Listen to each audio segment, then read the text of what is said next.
Hi, home bakers! Today I'm in the kitchen making rich and flaky cheese croissants. There's nothing more magical than pulling a tray of freshly baked cheese croissants out of the oven. The smell of buttery pastry and melty, slightly brown cheese fills your kitchen with the perfect, tempting, cozy aroma. Experiment with different cheeses from sharp cheddar to creamy brie, or even adding a sprinkle of garlic or herbs. You can create the perfect rich and savory snack or breakfast treat. So let's get into the kitchen. This is how I make cheese croissants. To start this recipe, the first thing I'm going to do is make the dough. This dough is called the Détrampe. And fair warning, this recipe is not difficult, but it takes a couple days to make croissants. You really cannot rush the process and expect to get a perfect croissant at the end. In the bowl of a stand mixer with the dough hook attachment, or in a large bowl if you're making this recipe by hand, add 3/4 of a cup of warm water and 3/4 of a cup of warm milk.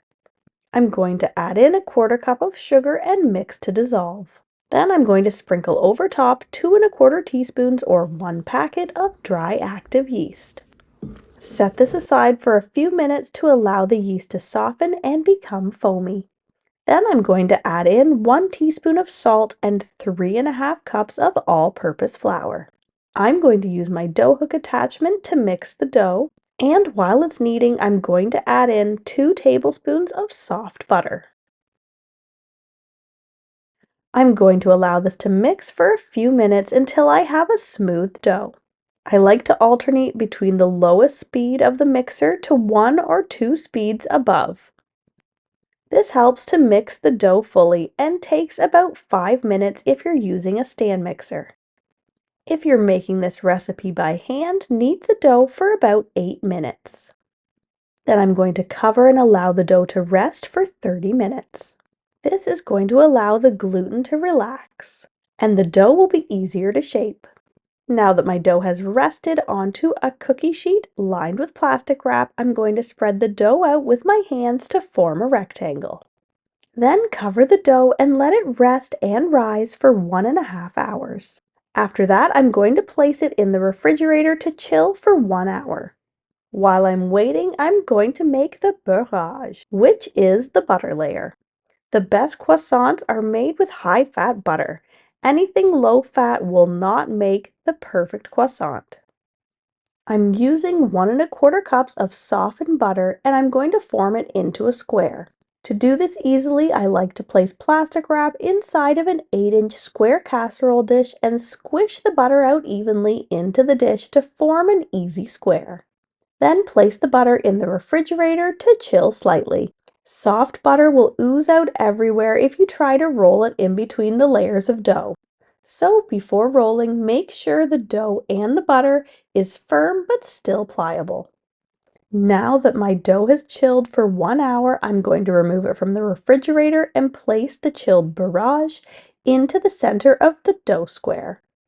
I like to turn mine so it's more of a diamond shaped. Then fold the corners of the dough over the butter layer and press it to seal it in. Then I can roll this into a long rectangle to make my first folds. We're going to be rolling it out into a very long rectangle. It should be about 3 times the width of the cookie sheet that it's going to be resting on. And this is going to ensure that it just fits perfectly back onto the cookie sheet. Once it's rolled out, I'm going to fold the dough into thirds. And this is going to give me 3 equally laminated layers of butter and dough. Place it back onto the lined cookie sheet, which should fit the dimensions perfectly. Cover and place it back into the refrigerator for 4 hours or overnight. Now my dough has rested and I'm going to remove it from the refrigerator and roll it out the opposite way that I did last time. And once again, I'm rolling it out into a very long rectangle. This time you can roll it out to 3 or even 4 times the width of the cookie sheet. And depending on how long you've rolled it, you can fold it now into thirds or even fourths.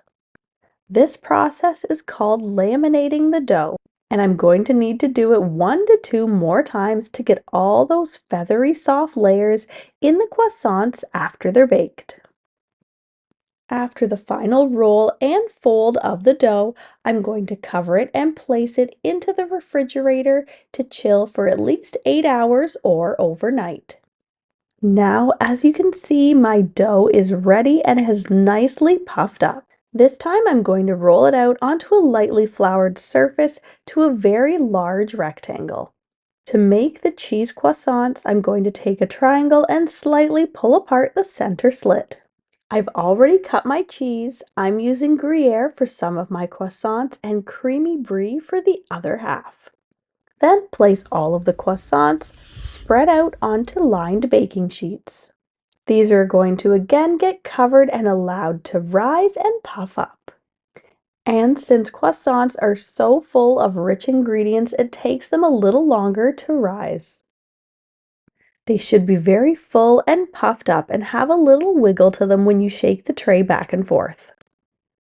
Just before going into the oven, I'm going to crack an egg into a small bowl and beat it with a fork. Then I can use my pastry brush to completely cover the outside of the dough with this egg wash.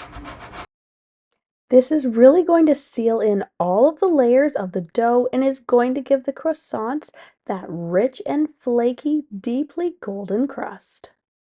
And finally, for that extra layer of cheesy decadence, I'm going to sprinkle the top of each croissant with grated cheese. And they're ready to get popped into my preheated 400 degrees Fahrenheit or 200 degrees Celsius oven and bake for 10 minutes. Then reduce the temperature to 375 degrees Fahrenheit or 190 degrees Celsius and bake for another 15 minutes or until deeply golden. Remove from the oven and serve warm.